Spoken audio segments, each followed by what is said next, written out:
तो कैसे हैं भाई लोग। आज हम लोग देखेंगे झारखंड बोर्ड क्लास 8 चैप्टर 8 अमरूद का पेड़ का ऑब्जेक्टिव क्वेश्चन जो एग्जाम से रिलेटेड है।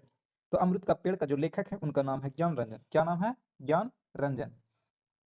अब हम लोग क्वेश्चन नंबर जो ऑब्जेक्टिव से रिलेटेड है वो हम लोग देखते हैं। तो क्वेश्चन नंबर 1 यहाँ पर देखिएगा। क्वेश्चन नंबर कौन सा है? 1।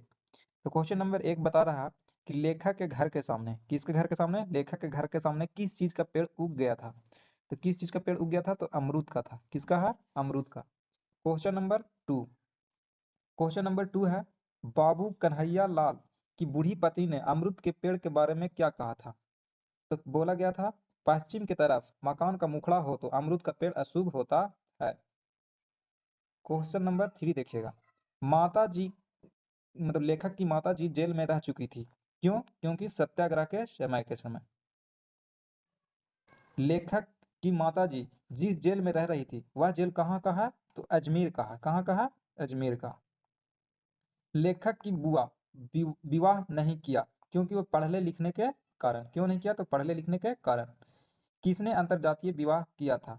लेखक के चचेरे भाई ने। अमरूद का पेड़ पाठ में किसकी बातें बेहुदा एवं फुहड़ थी? तो किसकी बातें बेहुदा और फुहड़ थी? तो कन्हैया लाल की बूढ़ी पत्नी की। क्वेश्चन नंबर 8 देखिएगा। लेखक की अम्मा के सुंदर मुखाकृति पर क्या व्यापत हो गया था? तो क्या व्यापत हो गया था? तो यहाँ पर दिया है भय, सुख, निराशा या विषापन। तो क्या हो गया था? भय। Question number 9। किसने सर्वप्रथम देखकर बताया कि अमरूद में 3-4 सफेद फूल आ गए हैं? तो किसने बताया था? मिट्टू ने। कौन बताया था? मिट्टू ने। अमरूद की पहली फसल तोड़कर फेंक देने से दूसरी बारी में खूब अच्छी फसल आते हैं, ये बात किसने कही? तो घोष बाबू के माली ने। घोष बाबू के माली ने। अमरूद की पत्तियों में सूरन पकाकर खाने को किसका जी ललचता था? तो किसका जी ललचता था? तो दीदी का। लेखक किस बात को लेकर रोमांचित एवं प्रसन्नचित हो उठा था? किसका बात मतलब सुन के रोमांचित हो गया था और प्रसन्नचित हो गया था? तो नई पीढ़ी बड़े अनुपात में आधुनिक हो चली है, इसके बारे में जानकर। धीरे धीरे अब कौन लेखक के परिवार का खूबसूरत हिस्सा बन गया? कौन बन गया था? तो अमरूद का पेड़। Question number 14। वह पेड़ वह अमरूद का पेड़ लेखक एवं उनके भाई बहनों को किस चीज का भान कराता था? तो किस चीज का भान कराता था? जागृति का। लेखक की माता जी किस असहयोग कर रही थी? तो किससे असहयोग कर रही थी? बच्चों के विचारों के साथ। शहर में रहकर लेखक को अमरूद और खत किसने भिजवाया था? तो किसने भिजवाया था? राखल ने। क्वेश्चन नंबर 17 देखिएगा। लेखक को एहसास की चादर ओढ़ने का अनुभव किन की चिट्ठियों में होता है? तो किन की चिट्ठियों में होता है? तो पिताजी के चिट्ठियों में।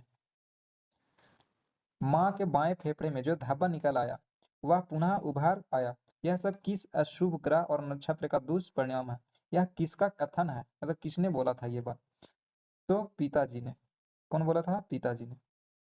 भौजाई ने पप्पू की किस बात पर डांट पड़ती थी? मतलब भौजाई से पप्पू किस बात की डांट पड़ती थी? तो वह अपने दोस्तों पर खूब अमरूद लुटाता था। लेखक की पहली छुट्टी में घर जाने की उत्सुकता घर पहुंचते ही निराशा में क्यों बदल गई? क्यों बदल गई? क्योंकि घर के बड़े कोई स्वागत का भाव न देखकर।